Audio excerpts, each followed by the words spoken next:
Nurses are notoriously known for having bad backs. Yep. And bad knees, just from all they do is pull people up in bed or, shift them into bed. But you're pulling from an awkward position too. Yeah. It's never like, it's one thing to deadlift 500 pounds off the floor. Mm-hmm. It's another thing to pull 200 pounds off of a bed when it's a foot and a half in front of you. Mm-hmm. So.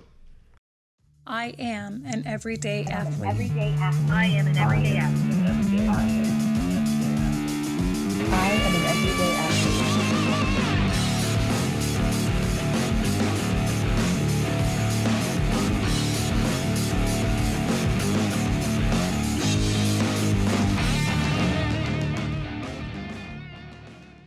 Good morning, everyone. This is Jarrett Basson, and you're listening to Everyday Athlete, a podcast devoted to bringing you the amazing stories behind the lives of day-to-day CrossFit athletes like yourself.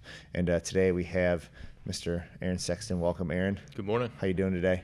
Doing well. Doing well. Just got done with a little workout? Yeah, still sweaty. Yeah? Getting ready for the Open, man. First one. First one. This will probably air in like 2 weeks, so we'll be like halfway through at that point. But what's going through your mind right now getting ready for your first Open? It's been this will be my first year not doing the Open due to a little bit of injury setback. So it's been 8 years. So I think I can kind of remember back to the first one and it being, you're up against the world. You against the world, Aaron. Yeah. I'm trying to set realistic goals. I know since I'm fairly new, still at CrossFit, there's always something I don't know how to do. So I'm expecting that there will be something that I'm not great at. So I don't want to set too high of standards for myself on this one, but still try my best. That's good, man. And I'm gonna tout on you for a little bit because I know you're too humble to do it yourself. But out of people that we've seen come through our doors, you are one of the most athletic and yet one of the most humble at the same time, which we don't see very often. Usually it'll be one or the other. Usually if someone's super athletic, they kind of come in the door and hit the ground running. Mm-hmm. Not always the best case when it comes to learning new skills because you're in your mind, if you're expecting to already know something, it's going to be really tough to take a step back and say, wow, I really need to take the time to learn this. But from day one, I remember doing your intros, your fundamentals classes, and just it was, I want to do this right before I do anything else. Mm-hmm. And that has been, if I could have a million errands at the gym, I 100% would, because it's so hard to get through to people that this takes a lot of time to really, really grasp and understand. Is that something that you've always been that way? No. No? Okay. No, absolutely Well, that's not. Good. Did you learn from failure? I learned from failure. There you go. And that not just in working out, but that in every other aspect of my life. Right. I finally hit a point to where growing up, trying to do everything on your own, you realize that at a certain point you can't do everything on your own. Yeah. And what kind of instances kind of drew you to that? Well, career-wise, just asking for help, asking for advice from people that know better. Same way here at the gym. Yeah. I've tried working out on my own for years. When you come in here, everybody's so knowledgeable, so I just realized I can go so much further if I ask for help. Yeah, 100%, man. And that's highlight that, and say it over Mm-hmm. and over again, because there's something to be said about just acknowledging that you don't know everything, and that it's exciting to learn new stuff. It is. If you go, everything we do in life is a fork in the road. You can go one way and say, well, I don't need your help, or B, just have an open mind, have Mm-hmm. an open arm, so to speak, and let those people tell you that, wow, there may be a different way to look at this. Not that their way is 100% correct, mm-hmm. but minimally you understand there's a different way to do something. Yeah. And I think that's huge, again, whether it's career or fitness or just life in general. I think probably the big knock on our generation, we're about the same age. How old are you? 29. I'll be 30 this year. There you go. 30s are awesome.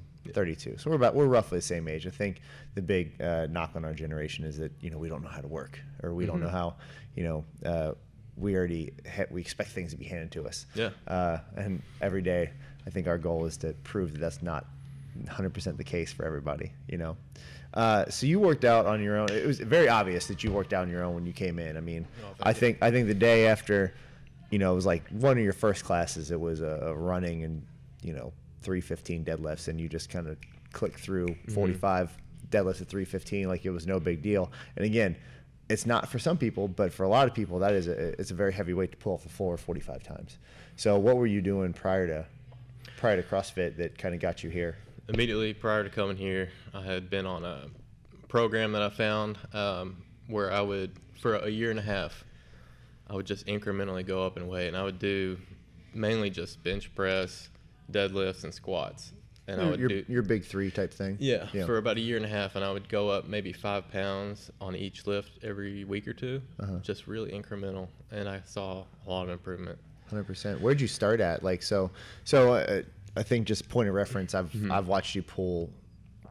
Was it over 500? It was 500, I believe. Yeah, so I've watched you pull 500, and not an easy lift, but also not, you know, he's not bursting at the seams, so to speak, trying to pull this thing off the floor. So where did you start prior to that getting up to? Because a year, if you're talking about 52 weeks every week going up 5 pounds, you're pulling back quite a bit, right? So where did you kind of start at with those numbers? Probably around, for deadlifts, probably like 225. Yeah. And mentally, that's got to be tough knowing that, like, all right, I know I can pull more than 225 off the floor, but yeah, I'm going to stay right here. And that's where I am with most of the other Olympic lifts right now, too. I have to stay patient and continually ask for help, because even though I can deadlift like around 500 pounds, when I first came here, I couldn't snatch 95 pounds. Yeah. Yeah, because Just- it's a dynamic movement. Yeah. I literally just had a conversation with someone yesterday about during their fundamentals that I tell people all the time, it's like if you just went and tried to learn French right now, never having spoken one word of French in your life. You are, by definition, learning a new language. It's a body language, but you're learning a new language, and you can't expect that. You can't expect to learn it in a year for some people. That's a good way to put it. Some people will 100% learn it, and it's going to pick up on it like this, but that may be due to numerous factors. Could be genetics, could be their athletic background, could be they've touched upon it sometime prior to this. You know, maybe like a lot of football players go through clean, so they have some idea of what it's going to be. But for a lot of people, if you have not been into fitness your whole life, you come in here expecting to, well, that person does X, Y, Z, so I should be able to do that.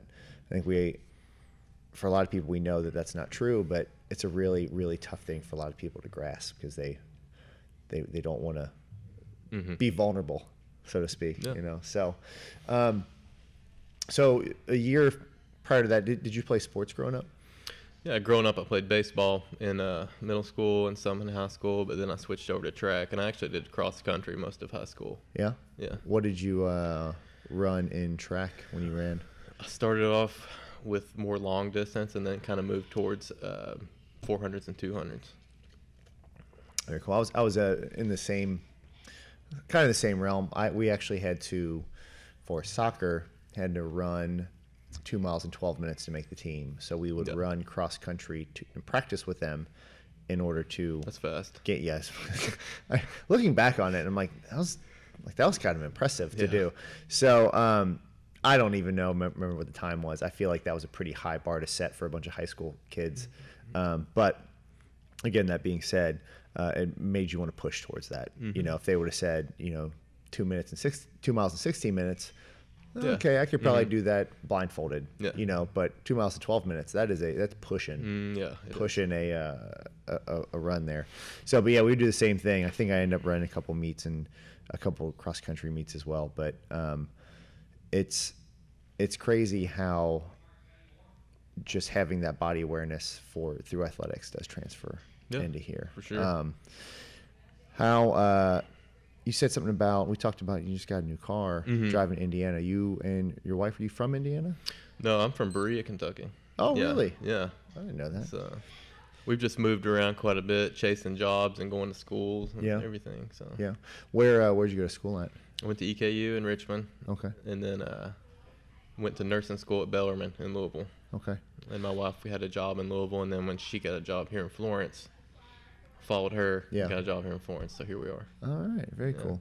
You, we have a kind of a mutual friend, Mhm. Melissa Doss, Yeah. right? Yeah. So, I saw we posted that video of and by the way, Aaron just basically his first muscle up attempt just kind of floated on up there, for lack of a better term. But again, that being said, if you just watch that video, you'd think, wow, Aaron just first time he tried it. Well, not necessarily. Mhm. There's been a lot of other patient steps progressing up to that. Yeah. You know, staying after class, going to gymnastics seminars that we're hosting here. A lot of those things before attempting that muscle up led up to him understanding the movement and being able to turn over the rings and kind of get right up there. That backed by just being a strong guy. I mean, you're just a strong dude, so it doesn't hurt to be strong in some of these senses. So, but how do you know Melissa? We worked together for a little while. I worked at a law firm. I was a legal assistant there, and she was an attorney. So, yeah, that's how we got to know each other. Yeah. Melissa's awesome. Did she kind of talk your ear off about CrossFit? A little bit, yeah. It's kind of I'm She's- not throwing her under the bus. It's like anybody who does CrossFit. It's like that's your biggest complaint for people who don't do CrossFit is Mhm. like, God, you just won't shut up about it. I could tell she was an athlete the first time I saw her, obviously. She's just, Yeah. but she never pushed it on me or anything. But she did invite me to go hang out with her CrossFit friends one Yeah. time when they went bowling, and everybody there was really cool. Yeah. And just, seeing how encouraging they were kind of made it easier for me to join this gym because, Yeah. seeing the community that surrounds it. Yeah, 100%, man. I mean, that's the through point with any and all CrossFit gyms, and we've said it multiple times on this podcast, and it's every single gym is going to be different, and you have to find the one that fits you. So, we have a lot of different personalities here. Some are going to work, some aren't going to work. Doesn't mean that CrossFit doesn't work for them. They just got to find the right community to surround themselves with, and that's just one of those things that may take a little bit of trial and error. We've had a couple people come through our doors where they've left and gone somewhere else and been 100% happy. I used to get a little uneasy about it, like, oh, how could they? How dare them, leave this gym, Yeah. But in the same token, like, I'm not going to force somebody to stay that doesn't fit in here. We can try and accommodate everybody as best we can, but Yeah. if it's just not a good flow, it's not a good flow, and we're glad that you kind of walked through our doors. It's been, Thank you. Yeah. So, you are where are you a nurse? I'm a nurse at Florence in St. E. St. E? Yeah, I work in the ER. Okay. What's that? Is that always just high energy? I feel like it's just a lot of hurry up and wait, and then all of a sudden it's boom. Yeah, you're that's you're pretty on. much it. Yeah. This past couple months, it's been super busy because everybody has the flu. Oh yeah. So Yeah, we were in the ER somewhere recently, and it was just it's literally, if you just looked around the room, I could feel like I could just point people out who were like flu. Is there like a carryover from this into something like the ER? So, like for instance, if you have to pick somebody off a gurney, like does it make it easier? Because again, what we do here is hopefully for what is outside these walls. Like if I want to go on a hike, whatever I do in here should complement me going on a hike. So whether it's something that is active all day, we've had a couple FedEx drivers, UPS drivers come through our door. They're lugging boxes around. If you're stronger and you have more endurance, your job should be easier. Yeah. Hopefully it's the same with something like an ER position, right? I think so too. Yeah. Nurses are notoriously known for having bad backs. Yep. And bad knees, just from all they do is pull people up in bed or, shift them into bed. But you're pulling from an awkward position too. Yeah. It's never like, it's one thing to deadlift 500 pounds off the floor. It's another thing to pull 200 pounds off of a bed when it's a foot and a half in front of you. So do you kind of? I feel like I'd walk around just watching people and just like, yeah, I do. Pull your chest up. I feel like you should just kind of just maybe direct people like, maybe if you just pull your hips down a little bit and pull your chest up. Right. So what other stuff as far as your job? Have you seen any carryover from here to there? I'll probably throw nutrition in there. Yeah. Since I've been here, I'll say it's given me a reason to eat better. Yeah. Because I can see direct results from when I do eat better. You know what I'm saying? 100%, man. It is. If I go have a long weekend, let's just say bad food. Mm-hmm. You know, not even putting a beer or two in there, but just a weekend of bad food. And I come here on Monday. Mm-hmm. Generally speaking, if I'm doing some sort of metabolic conditioning workout, I'm gonna feel pretty gross. You know, so and the sooner you can see that correlation between what you're putting in your body and what you're outputting here, the easier that nutrition piece becomes. Yep. You know, again, just had a conversation with someone yesterday where it was. I think the exact quote was like, you know, I just don't like vegetables, and I agree. I'm not 100% on board with eating broccoli. Mm-hmm. You know, like I do, but the way I try to explain it is it's just the gas in the car analogy. It's an old one, Exactly.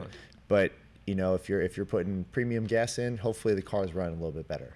You know, so and if you're flooring it more, you got to put more in. You know, that's a whole nother piece of the nutrition part of it, because I can probably guarantee you going from the big 3 lifts into something like this, you've probably had to uptick your actual calories. You basically would have to, or else you're going to start losing weight and losing strength. Yeah. You know, it's a huge piece of the puzzle that most people are actually missing, is trying to out-train that bad diet. Yeah. You know, I just don't think it's possible. come in here 5 days a week, crush yourself, go home and feel bad and eat bad. Yeah. You know, you can't match those things up. You know. Yeah. And nurses are, I mean, they're just the worst for eating. I mean, I know there's probably going to be some listening. No, but I dated a nurse for a while. It's bad. It is. I used to work for a park district for about 5 years. I was a graphic specialist for them, and there's like 40 people that work there, but every day was someone's birthday. Yeah. Like, I'm like, there's only like 40 people here. Like, I don't understand how there's this many cakes lying around. There's always cake, always donuts, always candy. It's whatever. unreal. How do you kind of curb that? Because that's a huge one. Ask anyone here that's known me for a while. Like, I put sweets in front of me, I'm done. Yeah. I can't. I have, you know, everyone's like, oh, you can eat whatever you want. No, I cannot. It's a mindset to actually say no to stuff like that, and it's just not buying it at home. Yeah, you know? exactly. That helps. Yeah. Having goals, and I have goals in here where I'm constantly trying to get to the next step. And I know if I eat something that consistently eat bad, I'm never gonna get there. Because when I first started coming here, I would sort of eat what I wanted. I never had the best workouts, but when I started changing the way I ate, I could see more leaps and bounds. Yeah. So I don't know. That helps me knowing if I eat something like this, I'm not going to do well when I come in tomorrow. Sure. What kind of goals have you set for yourself? Because that's huge, man. I mean, I think, again, coming in here, you already had a different mindset. It does take a little while for people to learn that kind of mindset. And to start out, Mark just walked in. Say hi, Mark. Hey. Oh, there he is. It does take a little bit to kind of get that mindset that I have to start setting goals. I think you were the type of person that probably set goals prior to even coming in here. I think you had probably strength goals, you had fitness goals. They may have just changed a little bit. So what kind of goals have you set forth for yourself? I mean, one, I think the Open is one. a big one. You haven't done it yet, but you do have goals for it, right? I mean, what's kind of next for you as far as where you want to go?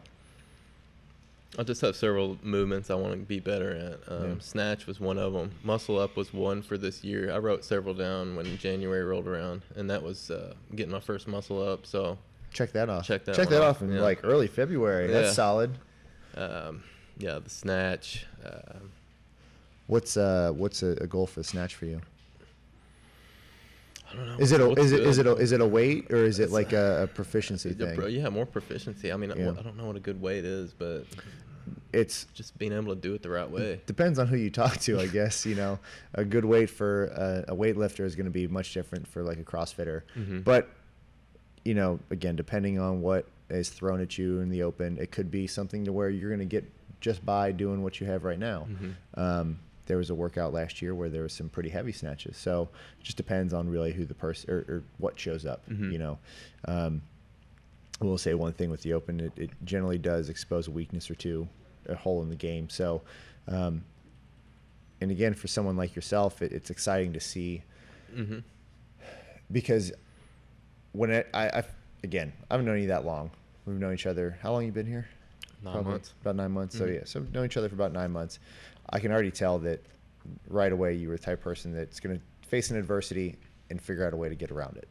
So I had a discussion on Tuesday with someone just about how there's basically two types of people. When they're confronted with a problem, some people are just going to throw their hands up in the air and say, well, that's just the way it is, I quit. And there's going to be other people, I think, much like yourself, that are just going to say, well, there's a problem here. How do we fix it?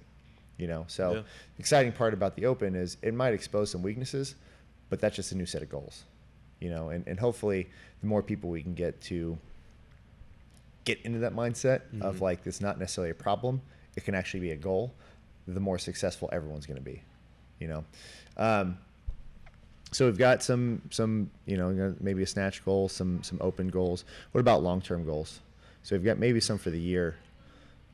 Doesn't have to be necessarily fitness related. Hopefully you guys are here for a little bit, done chasing jobs for a little bit. Is that? Yeah, thank goodness. Yeah, I mean, that's a big relief in itself. Yeah. So yeah, we've kind of settled down career wise, but I guess looking for a house eventually is our next big step. Yeah. Where are you guys looking to? Oh, we don't know yet. We haven't really begun that process, but somewhere around here. Yeah. That's. Have you enjoyed kind of being? So where all of you guys moved to, and from? My wife is from Ashland, Kentucky. Okay. And like I said, I'm from Berea. We met at EKU. Okay. So, yeah. So and then you say something about Louisville? Yeah, we both moved to Louisville for work and school, and then moved back here. Louisville's a nice town. Oh yeah. I really enjoy it there. It got some of that old charm and some newer It's stuff unique. in the city. It's It's very like unique. it's like a big town. Yeah. If that makes sense. Yeah, it's not a sprawling metropolis of a city, but at the same time, it kind of does seem like it goes on forever, but it's a very small town feel everywhere you go. I agree. So, excuse me. So, what was a big? So you probably started out. Did you? Let me rephrase that. You didn't hit the ground running as soon as you were done fundamentals, right? I mean, you came in. Was it? I'm automatically in 5 days a week, or is it like I started out maybe 3 days a week and kind of built up? Because I think, again, the tendency is for a lot of people, they want these kind of instant results. So I'm basically going to use you an example of just like a model CrossFitter and what we would like to see. So for you, like how did it start out? As soon as you're done with fundamentals, what was your next step? I wanted to do 5 days a week. Yeah. I remember when I first came in here, I had that goal sheet that Mark gave me. Yeah. And that was the goal, was 5 days a week. But I had to humble myself there, and I think it was 3 or 4. Did you feel kind of, because again, being athletic is one thing, but this is a different type of training. Do you feel beat up from just 3 days a week? Absolutely. Yeah. Because again, it's the mindset of more is better is not always the right one, you know, and I think that's one thing with CrossFit where we see more is better, more is better, more is better, more is better. And you having really only experienced us as a CrossFit gym, I think we might actually be in the minority of how a lot of CrossFit gyms work, in that we really just have just the workout for the day. Now, that's not how it used to. That's not how it used to be. We kind of transitioned to basically a strength portion and then a metcon portion. But I think for someone like you, again, you're going to benefit more from, let's take a little bit of time and learn this movement some more, and then we'll kill it in the workout. So once we started to transition into something like a 4 and then a 5 day week, how long do you think that took you, roughly? To get to 5 days a week? Yeah. Probably like 3 months. 3 months. And really feeling comfortable, like, yeah. Did you feel like you needed to so was that about the same time you started to kind of dabble in nutrition as well? Yeah. Yeah, about that same 3 month time frame. Like, okay. Yeah, I used to feel sick a lot when I came here from workouts. Yeah. I remember the hardest workout I remember doing here was when we did thrusters, and I had to go outside and I was like dry heaving by the tires. Yeah, and there you go. Chris was checking on me. Yeah, but yeah, well, and the funny thing is, again, that you make that connection, like, wow, like, all right, what did I have today? All right, well, I had a loaded baked potato. Right. All right, that's probably not the best, and you start to make that correlation. Then that's where the light bulb started to pop off. And then once we started to get to those, 5 days a week, the last component of that for a lot of people, I think, is the mobility portion. And I see you in here working on different stuff. When did that start to kind of pick up that, again, seeing that there's a correlation between, oh, wow, if I got really tight shoulders or I have really tight hips, I need to work on this more. Was that right away, or was that, again, towards that kind of later on? That was more right away because, I still have poor mobility, I feel like, in my shoulders and lats. Poor mobility, we got shoulder kind of roll forward and things like that, and so you kind of noticed that right away. What were some of those things that you've done to hopefully correct some of that stuff? Asking for help. I ask every class. Seems like I ask Chris or Derek or whoever's coaching. Look at my hands. Something. What am I doing wrong with my shoulders? Does this look okay? 100%, man. Because again, I can't tell you, just for myself, a person who trains alone a decent amount, mainly just because of class times and things like that. Getting video of myself is huge. So in the same kind of sense, like, you're not going to have your phone set up while you're doing a workout, but having someone who can see from the outside, just like when I go back and look at some video, like, oh, wow, like, why are my elbows down here? Yeah. Or my feet are in a weird spot. Because you don't know when you're doing it. There's so many people that you tell them something, they're like, what are you talking about? And then you show them a photo or something, they're like, oh yeah, I was completely rounded over. Or when I get to the bottom of the squat, my hips kind of curve under. Because again, you don't know what you don't know. So I think that, again, that through line is 100% just asking for a little bit of help, asking for a little bit of guidance. And that's what we're here for. Yeah. You already pay us to come here. I love asking for help. Yeah. Again, it's like, we're here all the time. This is all we do is eat, breathe, sleep, CrossFit, weightlifting, and, gymnastic stuff. So please ask for a little bit of help. So I do want to, we'll kind of round things out a little bit here. We do want to ask just a final question, just something around round it out. If you've ever listened to one of these, it's the same question every single time. It's just a very simple question, and that is, what is your definition of fitness? Definition of fitness is, that's a good one. Feeling good about myself, and I think mentality-wise plays into that as well. Physical and mental fitness. 100%, and it can be as simple as that. It really is. Looking good, feeling good. That is really, it's bare bones. Because again, we do this for longevity. We do this for our spouses, for our families. But and in the long run, it sounds a little bit selfish sometimes, but doing something for yourself is not necessarily a bad thing, because it's going to bleed out into the rest of your life. If you're doing something for yourself and it's for the right reasons, it's going to benefit you and everyone around you in the best manner. Yeah, I'm not trying to, don't want to sound corny or anything, but I do think that the mental portion is just as important, if not more important, than physical. And that's what makes coming here so great, is because I've never had a day where somebody is negative here. And it's like a break from work or whatever. When I come in here, everybody's positive. Yeah, and I can imagine, especially in the ER, you toe that line of positivity and negativity, because people are probably going through some really hard times. A lot of times, they're in the emergency room. By definition, there's an emergency there, and that I can't imagine what stress that brings on. And I think that, coming to a place that we call it, sanctuary. You could call it whatever you want, but I think for a lot of people, it is that. Because you need a little bit of break from your everyday monotony, and coming to a place that you can just relax with a bunch of people. Exactly. And embrace the suck, so to speak. So we're going to see a lot of suck embracing in the next 5 weeks. So I do wish you the best. Looking forward to it. Yeah. One of the few. Looking forward to it, man. Thank you, Aaron, for joining us today. Jared. And thank you all for listening to Everyday Athlete. Join us next week as we dive deep into the lives of those who make us great. Thanks, man.